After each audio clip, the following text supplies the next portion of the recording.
வணக்கம் நண்பர்களே, welcome to சங்கு சக்கரம். இன்னைக்கு நம்ம சேனல்ல ஒரு பிரம்மாண்டமான, அதே சமயம் ரொம்பவே சுவாரஸ்யமான விலங்க பத்தி தான் பார்க்க போறோம். ஆப்பிரிக்கா காடுகள்ல வாழ்ற, தண்ணிக்குள்ளேயே கும்மாளம் போடுற நீர் யானை ஹிப்போபோட்டமஸ் பத்தி உங்களுக்கு தெரியாத 50 விஷயங்களை தான் இன்னைக்கு நாம தெரிஞ்சுக்க போறோம். இது பார்க்க சாதுவா தெரியும், ஆனா ரொம்ப டேஞ்சர். வாங்க வீடியோக்குள்ள போலாம். நீர்யானை பற்றிய 50 உண்மைகள். 50 ஃபேக்ட்ஸ் அபவுட் ஹிப்போபோட்டமஸ். நீர்யானையின் ஆங்கில பெயரான ஹிப்போபோட்டமஸ் என்பது கிரேக்க மொழியிலிருந்து வந்தது. இதற்கு ஆற்றுக்குதிரை, ரிவர் ஹார்ஸ் என்று அர்த்தம். நிலத்தில் வாழும் விலங்குகளில் யானை மற்றும் காண்டாமிருகத்திற்கு அடுத்தபடியாக 3வது மிகப்பெரிய விலங்கு இதுதான். நீர் யானைகள் ஆப்பிரிக்கா கண்டத்தில் அதிகமாக வாழ்கின்றன. இவை பாலூட்டி வகையைச் சேர்ந்தவை. இவை நிலத்திலும் நீரிலும் வாழக்கூடியவை.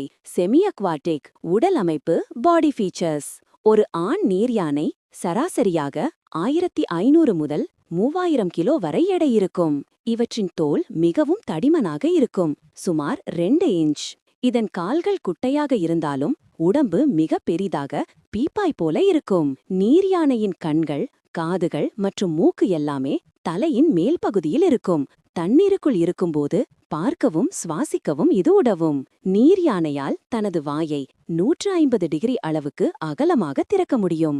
இவற்றின் பல் மிகவும் நீளமானது, சுமார் 1.5 அடி வரை வளரும். நீர் யானைகளுக்கு உடலில் வியர்வை சுரப்பிகள் கிடையாது. இவை வெயிலில் காயாமல் இருக்க சிவப்பு நிறத்தில் ஒரு திரவத்தை உடலில் சுரக்கும். இந்த சிவப்பு திரவம் பார்ப்பதற்கு ரத்தம் போல தெரியும், ஆனால் அது ஒரு இயற்கையான சன்ஸ்கிரீன் மற்றும் கிருமிநாசினி. ஆணுக்கு புல் என்றும் பெண்ணுக்கு கவ் என்றும் பெயர். நீர் வாழ்க்கை, லைஃப் இன் வாட்டர். நீர் யானைகள் ஒரு நாளில் 16 மணி நேரம் தண்ணீரில்தான் இருக்கும். ஒரு ஆச்சரியமான விஷயம், நீர் யானைக்கு நீச்சல் அடிக்க தெரியாது. இவை ஆற்றின் அடியில் நடந்துதான் செல்லும் அல்லது எம்பி குதித்து நகரும். இவற்றால் நீருக்கு அடியில் 5 நிமிடங்கள் வரை மூச்சடக்கி இருக்க முடியும். இவை தூங்குவது கூட தண்ணீருக்கு அடியில்தான். தூங்கும்போது மூச்சுவிட தானாகவே மேலே வந்து காற்றை சுவாசித்துவிட்டு மீண்டும் உள்ளே சென்றுவிடும். முழிக்காமலேயே இது நடக்கும். நீர் யானைகள் குட்டி போடுவது கூட தண்ணீருக்கு அடியில்தான். குட்டிகள் பிறந்தவுடனே நீருக்கு அடியில் தாய்ப்பால் குடிக்கும். குட்டிகள் மூச்சுவிட அப்போது போது நீரின் மேலே வரும்.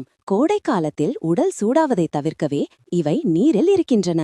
உணவு பழக்கம், ஃபுட் அண்ட் டயட். நீர் யானைகள் சுத்தமான சைவம், ஹெர்பிவோர்ஸ்.